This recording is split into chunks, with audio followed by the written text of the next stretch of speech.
The Ensombl Advice South Africa podcast is intended for professional financial advisors. All discussion is limited to publicly available information and should not be interpreted as legal, professional, or financial advice.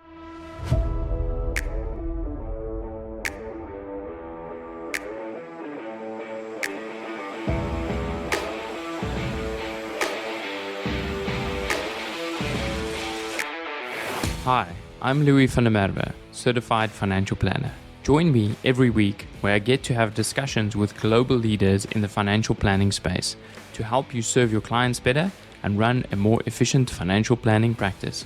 This is the Ensombl Advice South Africa podcast. Portfolio Metrics is thrilled to bring you this podcast in support of our common passion for people and the evolution of wealth management. Our global business links precision investment management to expert financial advice through partnerships and technology. Portfolio Metrics is an authorized financial services provider.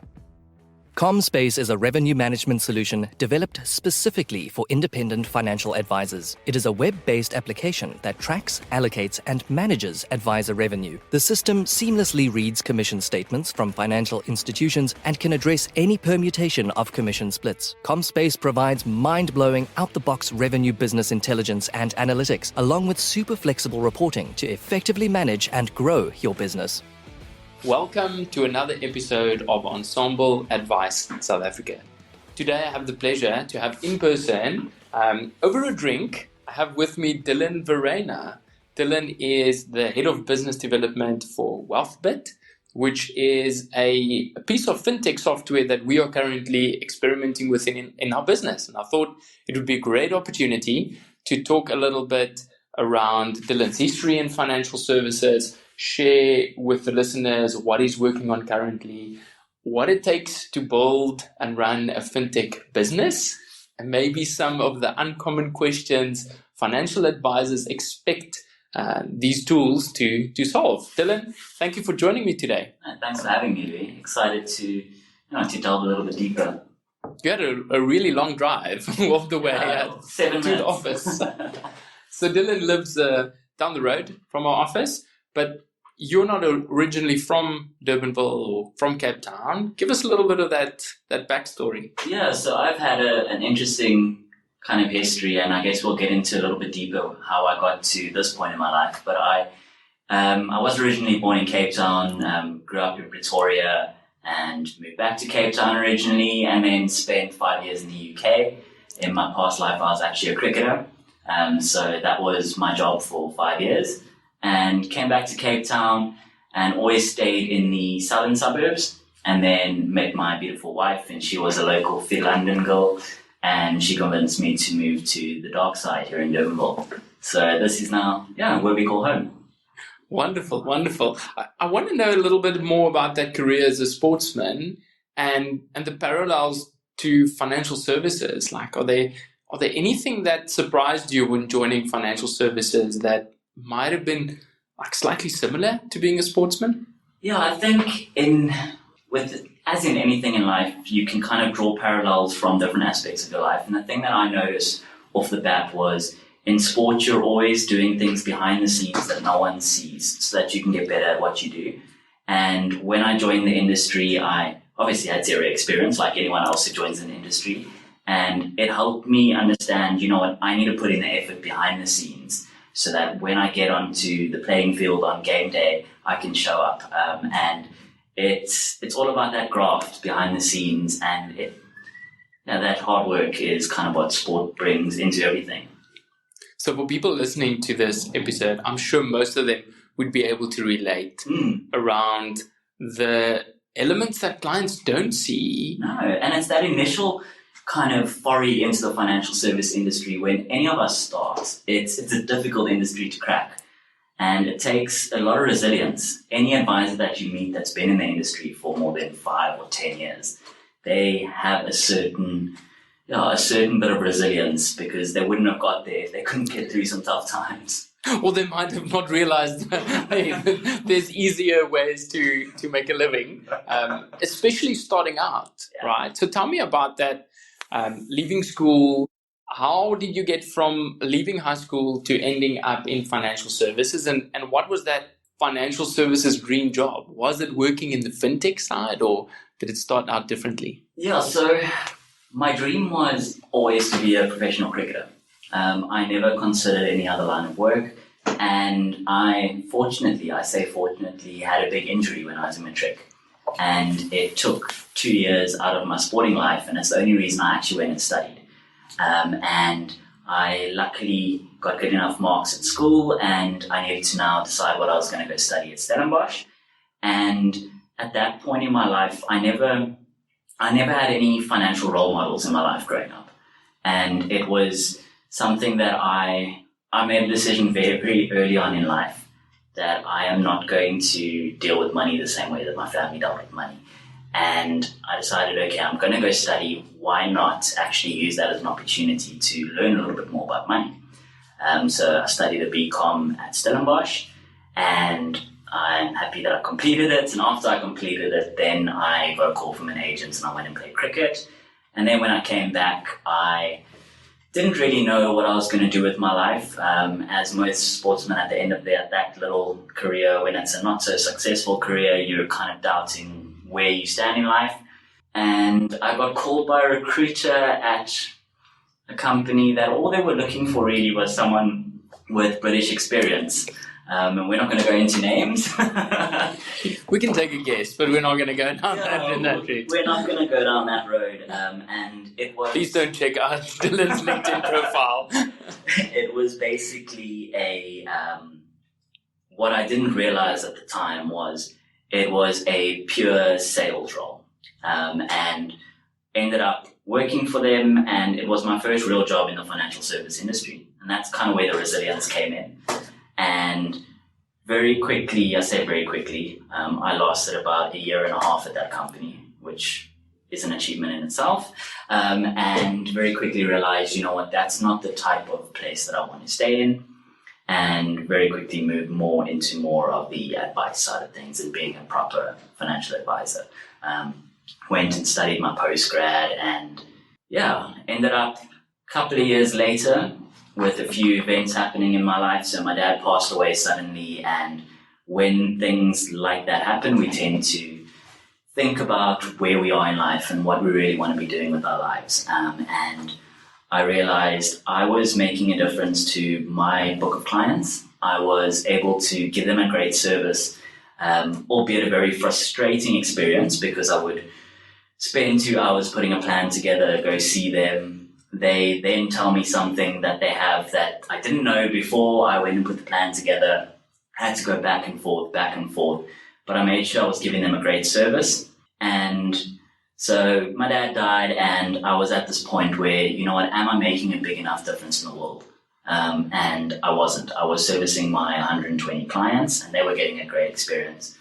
But there's an opportunity, because most advisors come from the same kind of school as myself, where they get into a financial service company and they taught how to sell in the financial service industry.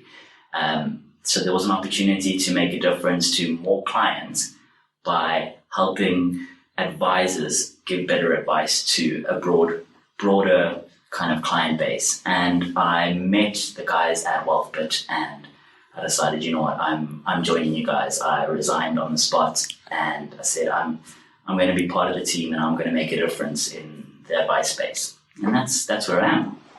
Quite a few very mature decisions.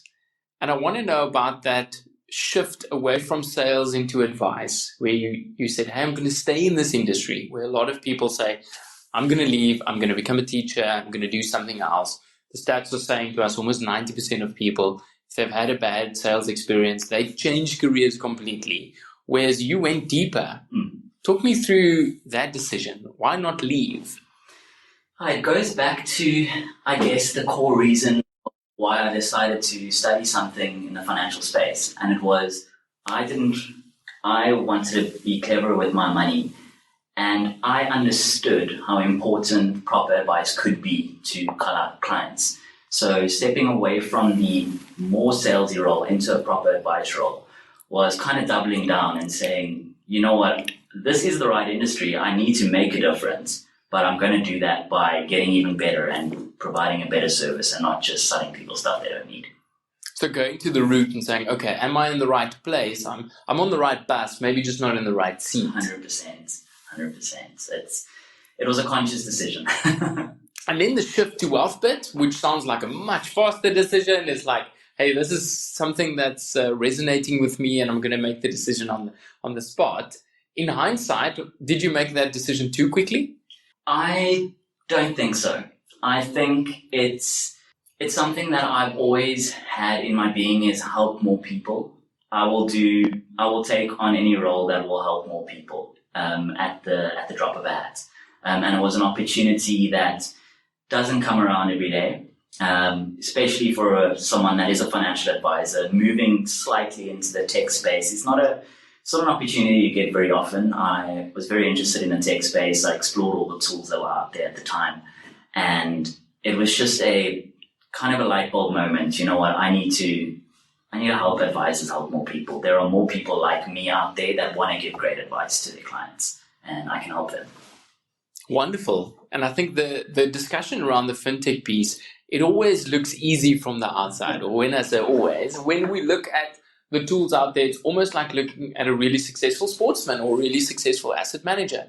We see the ones that are still around. So there's that survivorship bias.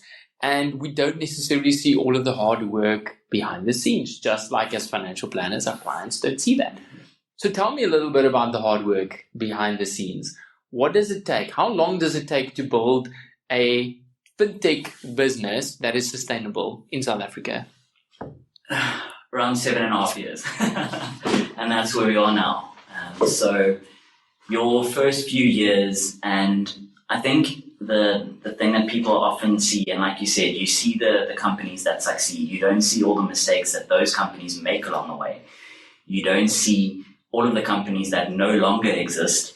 And where the tough thing comes is that survivorship, and knowing, you know what, your version 1 of your tool, not everyone's going to love it, but are you willing to, again, double down in order to build something that you're proud of at the end of the day?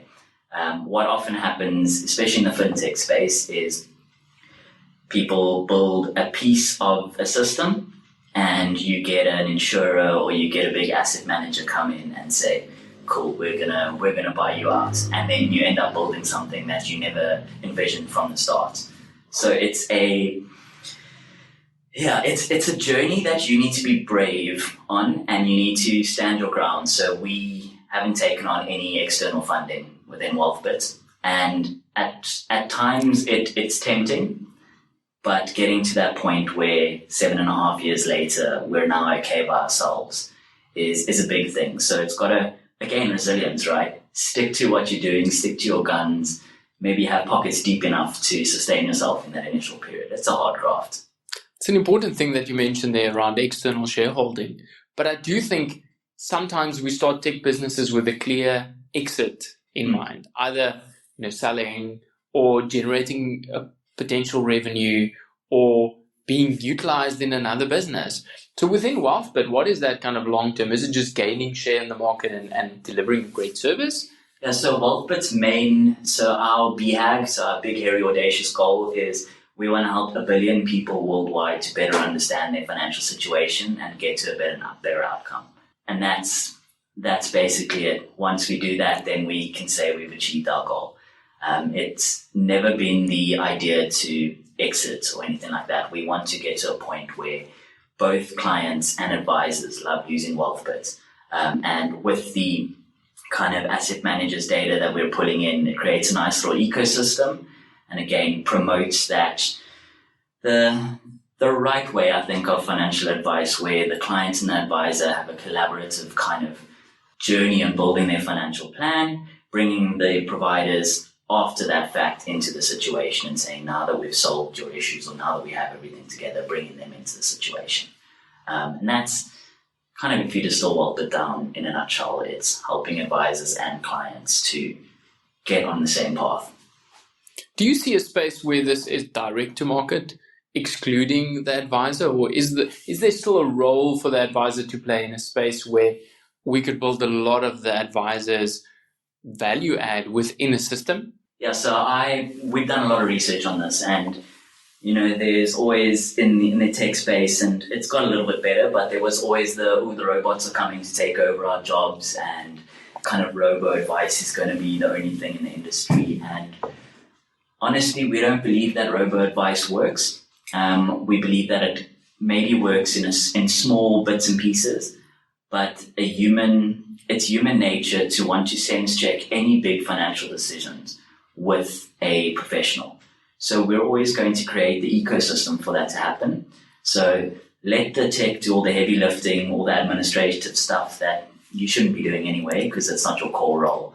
But use the tech to do that, and then do what you do best. Go spend more time with your clients. And that's what we want. We want you to spend more time with your clients. We never want to take an advisor out of the industry.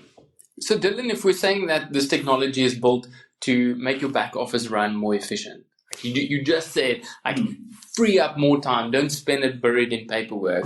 What are the elements that you're seeing financial advisors or users of Wealthbit are saying, wow, I used to spend X amount of hours doing something and now I'm doing, half X. What are those things that, how are they creating efficiencies, I guess? So I can give you one exact example, and we did a test this month on one of our FSPs, and gathering information from service providers to put together a client's plan.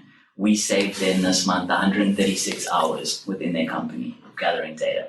And if you think about it, 136 hours is a lot of client meetings that you could be doing. So just one part of Wealthbit, which is the data consolidation, already saves a massive amount of time for each advisor. I would argue that's at least 1 or 2 full-time staff members, right?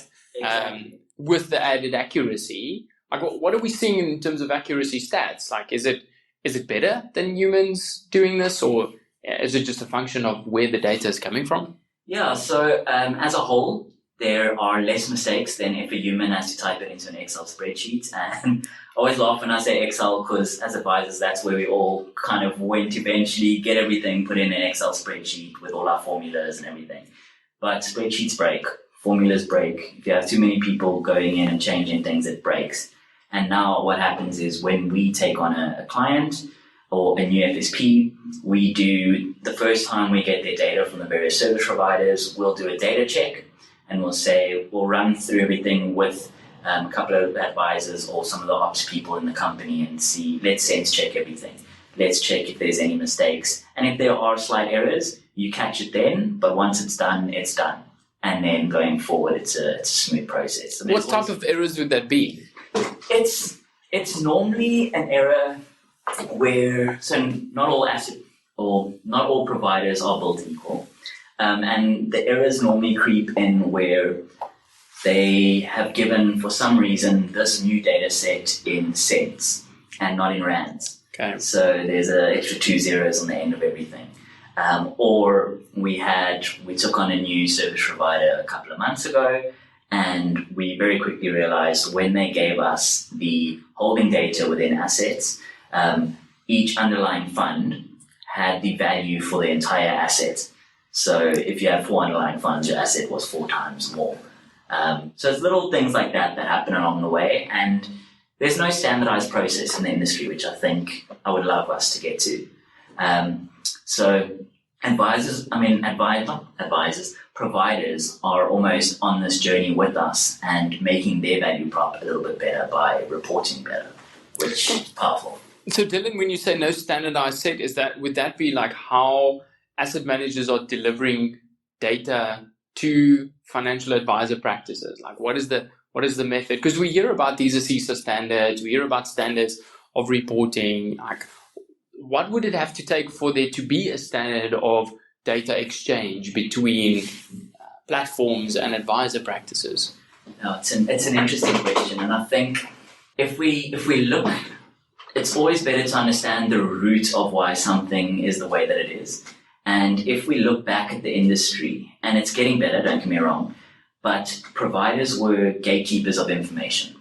And what they wanted to do was keep their data close to their chest because they wanted to keep your clients with them. So we all know of providers when you took on a new client and maybe you wanted to do a Section 14 transfer, the provider would directly mail the client with this is what you're giving up by moving. I want to stop you there. The best I've heard is that the trustees asked me to give you a call. Yeah. Trustees of the insert fund name, yeah. It's crazy. But yeah, so it's the root of the problem has been, and you see it more with kind of the older insurers, and they're getting better. They're getting a lot better. I always want to give credit where credit's due. Yeah. They are coming to the party now, and we're getting more and more of them who are actually willing to work with us to make their data reporting process a lot better. And it's good to see. Part of my goal is change the face of the industry. If you see me on LinkedIn, you'll see I say changing the financial service industry. And I believe that's one of them. Getting data reported in a standard format. Eventually, maybe not in my lifetime, but that is the end goal, to make things easier. Where would that sit? Would it sit with the CISO? Would it sit with governing bodies? Would it sit with a group of practices, the FIA, the FBI? Like, if someone's listening to this, please reach out and help us. Yeah, I mean, I don't really know is the honest answer. I think there are various standards from CISA and those sorts of things, but they don't necessarily talk to how that reporting is done to end user clients. It's just that you have to have a report, you have to have these details in, not it has to be in this format. One thing I'd love also, and we might be digressing here, is all fact sheets to be standardized. I think all fact sheets should look the same, have the same layouts, have the same details on it. Because if you try and show a client, now you're showing them various options. Each fact sheet you show them looks different. How do you compare? That leads us to another challenge around within the technology. Like if you're plugging in funds and you're plugging in asset allocations, like you need to get that data somewhere because that's not included in the data from these platforms. So like where does Wealthbit get the enhanced information on total expense ratios and asset allocation data? Is there reliable data out there that's accurate and updated? There is, and providers are getting better at actually being able to share that data with us directly, which is good. But there are sources. I mean, we all know the various tools that you can use that you can get asset allocation data on everything. And that's, I think, a key point with tech, right? There's always 3-5 different ways to skin a cat. And normally it's a combination of all of them that creates an end product. So obviously first prize is getting that asset allocation data from a provider. But if it doesn't... Provider, you mean asset manager? Asset manager, okay. Yeah. So coming directly from them. But if we don't have that, there needs to be a way to get that for our advisors using the system. Because that's what tech needs to do. It needs to provide you with the efficiencies. So we need to find a way to make it work. And luckily there are places where you can get the asset allocation. And it is probably high 90% of the time accurate, the asset allocation data. Okay. Which is good. That's helpful, as opposed to just saying, 60% is undisclosed. And exactly. Mr. Client, we don't know where your funds are. It's invested somewhere and just can't tell you. Exactly. So now your data is coming into the system. You have a sense of reliability and accuracy. How does Wealthbit make sure that someone else is not seeing my client data? Like, what are the things behind the scenes that you can maybe share with us around data segregation and keeping those walls between practices? Yeah, so firstly, I always make a joke that I don't even get to see your data. So it's always important for any tech company that consumes data to have very, very strict data security policies. Our data security policy is on our website if you want to go check it out. But it's really intense in a sense of there's, even within data teams, there are only certain people that can see certain things. So you effectively never get the entire picture.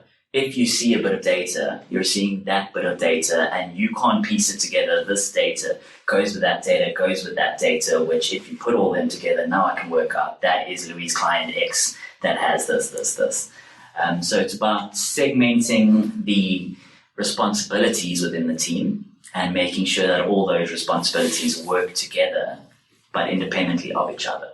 Okay, like that. So kind of anonymizing the data, that you work with a relevant piece, but it's not, I can't give you information that you don't necessarily need. So now we have secure data, we have regular data that's in the system. Like, what does it then do with that data? Like, how does it plug into the financial predictions? Or walk me through, when an advisor logs into Wealthbit, what's the most common thing that they do?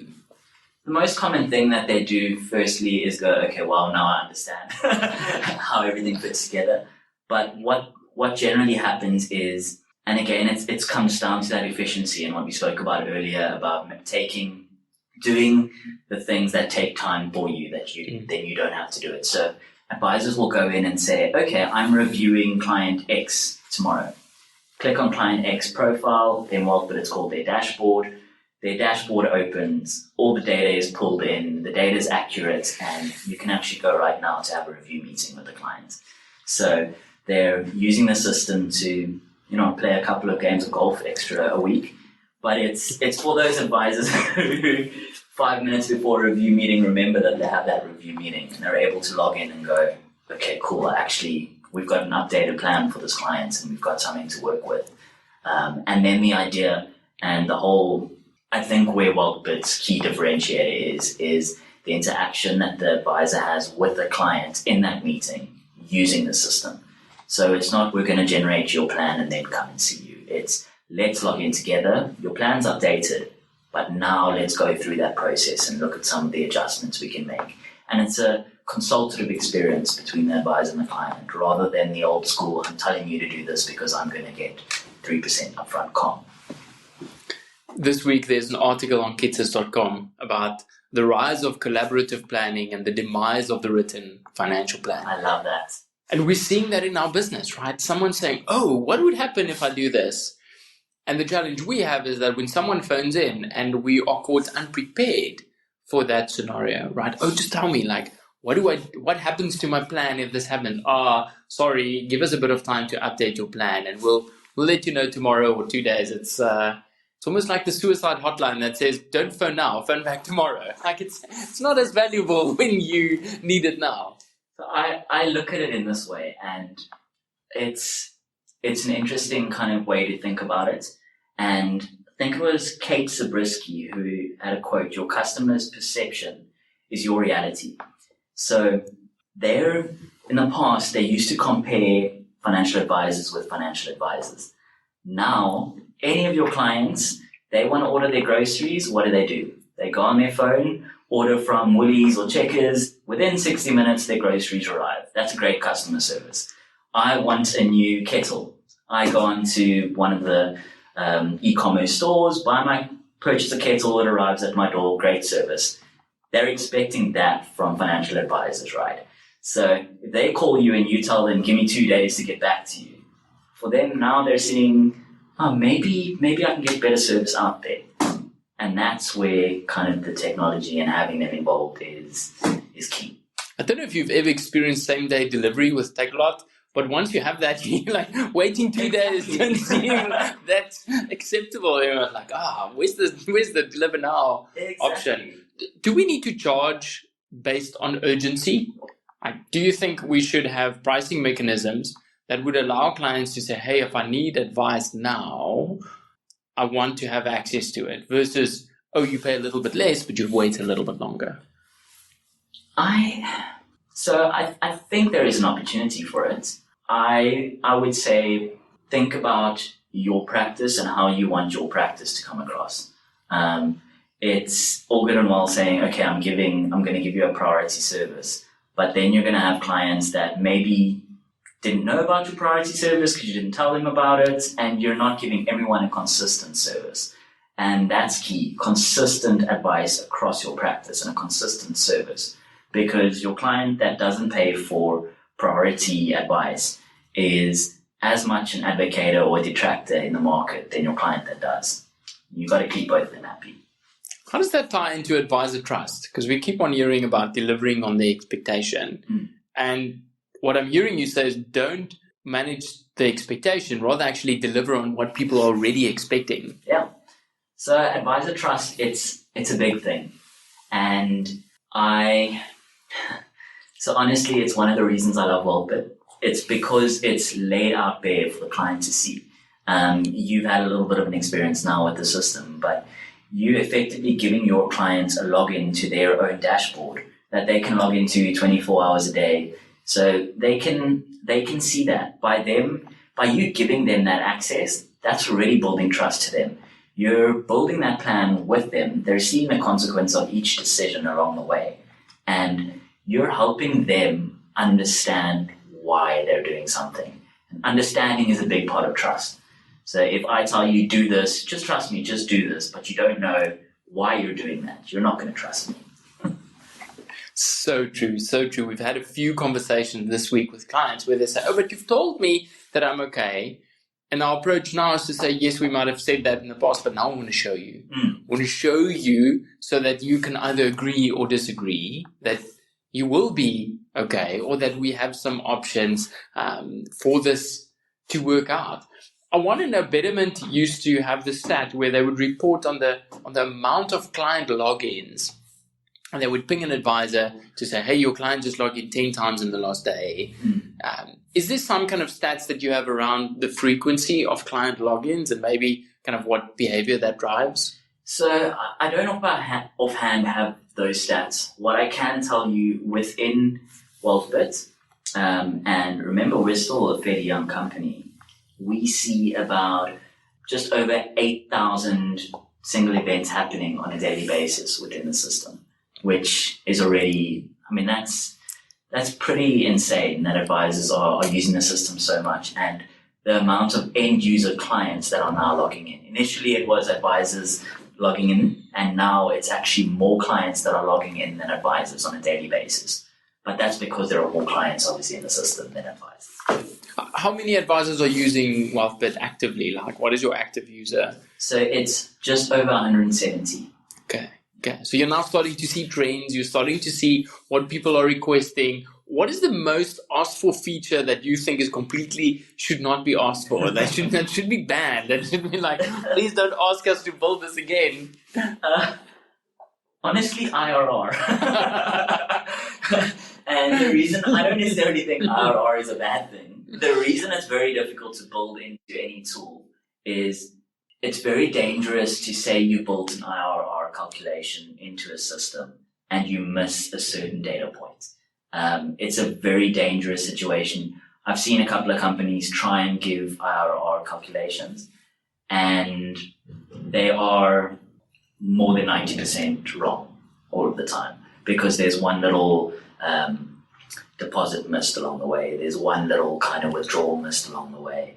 And giving clients inaccurate information is worse than giving them no information. I like that. Giving them inaccurate information is worse. Because what do they do with that information? Now you know your IRR. What's a better way of looking at the success of someone's finances? Because I think as a profession, we're fixated on returns. And maybe some of that is client-driven. And yes, I'm not saying avoid looking at returns. But like you just said, like if that data is incorrect, but also what are you doing with it? What's a better way of determining client success? So I want to take a little step back and ask you a question on that. Why do we focus on returns, or why have we focused on returns historically? It's probably a function of what the media is portraying and having something to compare or potentially even defend your advice. And with advice, I say your investment selection more so than advice. And it's possibly because I'm trying to win a client, so I'm telling you I'm going to earn you 2% more than your current advisor. Absolutely. It's a vanity metric. Exactly, and that's a dangerous slope, right? So coming back to what is success for a client, is the plan that we put together, is that going to get me to my outcome? And that is not based on, am I going to get high enough returns? Getting to the correct outcome is lifestyle decisions along the way. It's the financial coaching. I know you're a big advocate of coaching clients and having that, almost those financial literacy conversations with your clients. And the things that they do on a daily basis are the things that kill their portfolio. Not earning 0.5% less this year. And success is how can you help your clients stay on that right track? So how do you help manage their lifestyle or their thinking around money, that they don't make the silly mistakes that maybe historically clients used to make. And that for me is the biggest thing. Am I on track? Am I making the right decisions every day to stay on track? And am I enabling my clients to see those decisions? And I'm guessing Wealthbit allows us to have a meaningful conversation around how on track am I? Is it possible to report yet on progress towards goal relative to where we were? Let's say it's an annual review, relative to where we were last year this time? Because for a lot of our clients, like, well, okay, last year I was 90% on track, now I'm 92%. Great, that's a success, right? Or I'm 88%. Oh, hold on, like we're moving in the wrong direction. Yeah, so we're actually busy looking at how to build an exact kind of thing like that. But what the system does do is at the top, you've got a safe status, and the client is either highly unlikely or possibly likely or highly likely. And on an annual basis, depending on the decisions that they're making and maybe extra contributions they're putting in, maybe a few less cash flow events that they're spending money on along the way, they can very quickly see I've gone from possibly being able to succeed to likely being able to succeed.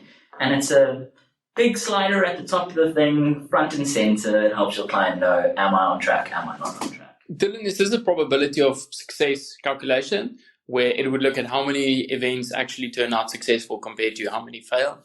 So it effectively looks at what capital do I have, what decisions am I making along the way, where am I spending money along the way, and at retirement, what happens is it takes that into consideration and works out my income that I need for the rest of my life. What portion of that can I get from my portfolio? So if I can get 120% of what I want, I'm obviously highly likely to succeed. If I can get only 10% of what I need, then I'm highly unlikely to succeed. Okay, so it's a linear progression and saying, great, based on this, is there a buffer or is there not? Talk me through like the mathematics behind Wealthbit. Who's checking that? How do we know the figures that we're seeing is actually correct? And the reason why I ask that is that sometimes we come across CRM systems where actually the financial planning tools are just someone plugged in the wrong estate duty numbers, or there's so much of that going on. So like, what certainty do we have that those numbers are actually correct? So first prize, always sense check it yourself and make sure that it comes to the same roundabout answer that you get. No two systems will ever give you exactly the same answer, but that it gets to what you were expecting. But secondly, product providers do a lot of due diligence on us. You can imagine getting data from a product provider. It's a process to get them to agree to give you data. So there are actuaries from various product providers that have actually checked the calculations in the back end. And not going to say who, but one of the big insurers wanted to use some of our calculations, and we said no, obviously. But it's that accurate. And the guys we pride ourselves on our calculation metrics, basically. Wonderful. So find your actuarial friend, like get them to run the numbers and check it. But I think it's important because as a profession, we're moving away from the technical piece. Yet what I'm seeing is that a lot of people are now discounting it. Yeah. Almost saying, hey, we can get away without doing that. I think that's a risk. It is a big risk. And one of the things that we always hear when a new advisor looks at Wealthbit, and maybe they're a skeptical advisor, because some people are skeptical of, can technology do these sorts of things? And Wealthbit is by design simple. It's simple UI, simple kind of visual of everything. But they don't understand that in the back end, there is extreme complexity going on. So just because you see something on face value that looks pretty easy to understand doesn't always mean that the simplistic calculations going on. So, I mean, we've got things like fiscal drag even built into the system, which is very difficult to do on your own calculations. I'm really excited about this because I think the future where we use technology efficiently, we're already seeing that, right? So the Financial Planning Standards Boards, last week I put out an episode on the podcast around the skills that we need as financial planners. And the second last thing that they mentioned is you have to be tech savvy. Yeah. Right. So this is now a requirement. Yeah. It's no longer optional. It's no longer outsourcing it to someone in your business. So what I want to know is for financial planners that are upping their tech skills, that are getting their practice ready to incorporate technology, what are the things that you think they should be spending time on to make the implementation easier in their business? Yeah. That's a good question, and it's one of my do's and don'ts that I always say to people. So don't expect the technology to be a silver bullet. It's not something that I can click a button and boom, now I've got this amazing technology in my practice and it's going to run everything perfectly right off the bat. The biggest thing that I can advise any advisor is once you implement a piece of technology, firstly, don't implement something that thinks or that you think can do a bit of everything. Use very specialized pieces of technology in different parts of your business, but actually spend a little bit of time up front. We're in a game of telling our clients that they need to invest some money, right? So we need to invest some time into learning about that new system, how it's going to fit in with your methodology within your business, because every business is different. If you want to plug and play and think that the way it's going to work for you guys is the same as your competitor next door, it's not going to work. So figure out how that tech works, spend some time getting to know it, and figure out how to implement it with each step or each stage of your process in your business. And then you find success. I like what you said about the specialist tools, because the number one thing I hear is which tool will do everything for me? Like, where's the holy grail? Is it not? Because when I look at the marketing and the packaging around Wealthbit, it seems like it could do a lot. It could consolidate a lot of the tools, yet what I'm hearing you say is, hey, we need a specialist tool. And that specifically comes around being a CRM and being a financial planning tool, and being a MailChimp, for instance. If you try and do various kind of core functions, that's an issue. So Wealthbit is pure kind of financial planning tool that is used for engagement with your clients. Yes, there are different parts of the financial planning process that it can do, but we're never going to try and build a CRM, because then we kind of dilute our value because we're spending time on that, and we're going to end up being a system that's okay in each portion. We'll rather stick to what we're good at. We're going to blow your socks off with this planning tool, and we're going to concentrate on that. I must say that was one of the steps where, as part of this onboarding, we have to export data from our CRM. And I'm so thankful that we're on Wealthbox, because it was 2 clicks. Yep. It was export, select all clients. There's my CSV file with all of my clients' CRM data. And I can't imagine that happening. Like, how easy is it to get data out of the average CRM that the average advisor is using in South Africa? Like, so it depends on which CRM, and I mean, newsflash, some of them actually charge you to pull your own data, which is crazy. I have to put down this drink. In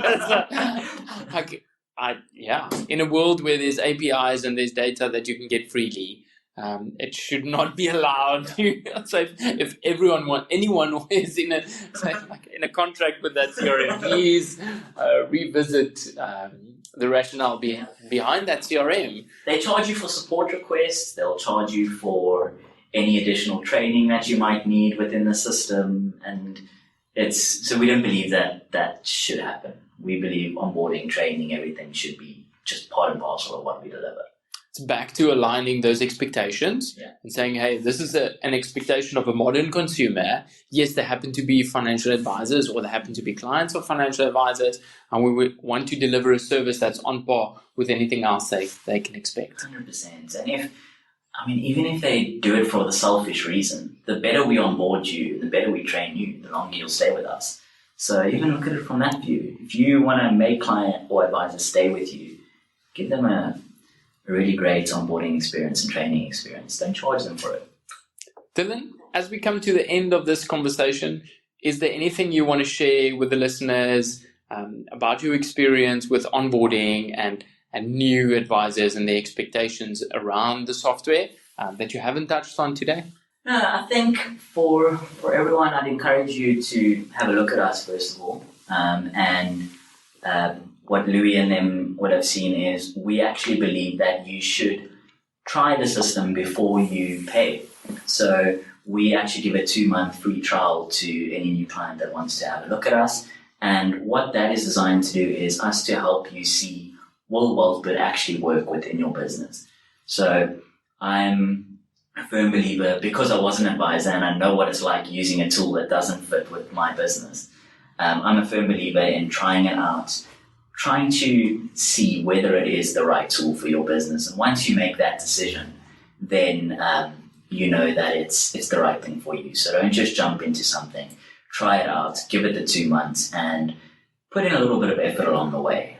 We obviously help as much as we can, and our onboarding team is brilliant. But yeah, try it out in your business, and once you decide it's good or it's not good for you, then that's the way I think you should look at any piece of technology. Don't just say, Louis recommended this tool, I'm going to buy it and put it in my practice.